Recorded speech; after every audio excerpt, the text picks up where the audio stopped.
Sabi nga nila, hindi mo malalaman kung hindi mo susubukan. Ano lang yan sugal-sugal lang yan di ba? Kung lagi kang takot sumugal sa isang bagay dahil takot kang mawalan, mauubos at mauubos yung meron ka. Pag takot kang isugal yung meron ka, hindi ka rin magkakaroon. Hindi ka nga nawalan, hindi ka rin magkakaroon. Kung ano lang yung meron ka, uubusin mo na lang yun. Yung takot ka ng sumubok.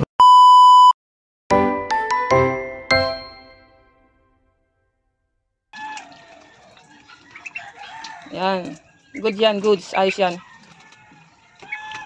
Anuhan natin yung ating alaga na ganyan. Ako guys ay may naka-incubate ko na itlog. Di ba yun is 14 na? Yun nga, inatching natin nung nakaraan. May nakita tayo mga fertile na.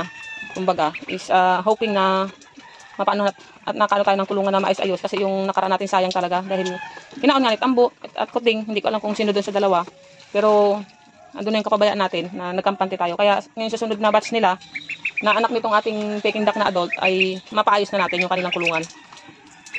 Ayan na sila Tapos nakitaan ko na sila na na ganyan. Pero yung guys, ay gagayatin ko ano ko ng maliit. Nag-try lang ako ngayon nito.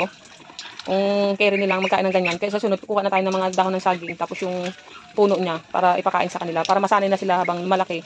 Is na yan ang nalang ang kanilang imimix natin sa kanilang feeds. Kasi pag puro feeds, wala tayong aabutin dito sa ating pag-aalaga na ito. Pero hindi naman tayo guys, magpapakadami ng alaga dahil tayo i-backyard lang. Testing tayo. Tapos, para malaman natin kung paano mag-alaga ng Peking duck. Simula-simula talagang papag-aralan natin. Kasi iba siya sa pato. Sa pato, pwede mo naman kasi siyang kung hayaan lang dyan sa Pero ito, hoping na pag naayos ito lahat, na kulungan. Update ko kayo. Katuwa sila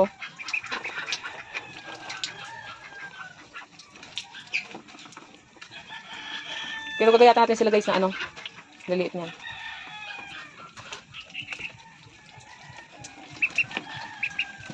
Medyo nasasanay na rin sila sa akin.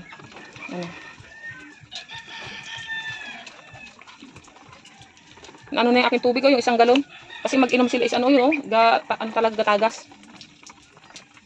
Kaya dyan ang baba. Ito naman guys, yung baba natin. Yung kulungan nila. Diyan na silang 4. Yan. Diyan na sila.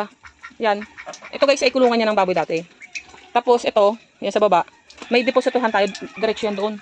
Naka-deposit yan yung ating Diretso yan doon. Yung kanilang kuko na yan. Kaya pag naayos natin to maganda-ganda pwede natin dito silang pakawalan. Pag nabubungan natin guys na maayos. Sa ngayon is antabayanan ko pa. Dito ko na sila pakakawalan. Pag siguro pag mga sisiw na sunod na tayo. Dito natin nilalagay ang sisiw. Natin tong screen na to. Lalagyan natin to para hindi mapasukan ng daga. Lalagyan natin ng net or kung ano. Tingnan natin guys. Tayo ngayon ay baguhan pa lang kaya pinapag-aralan pa lang natin. Pinapag-aralan ko pa lang. Ayan. Yun lang guys. Good morning sa inyong lahat at God bless all po sa inyong lahat.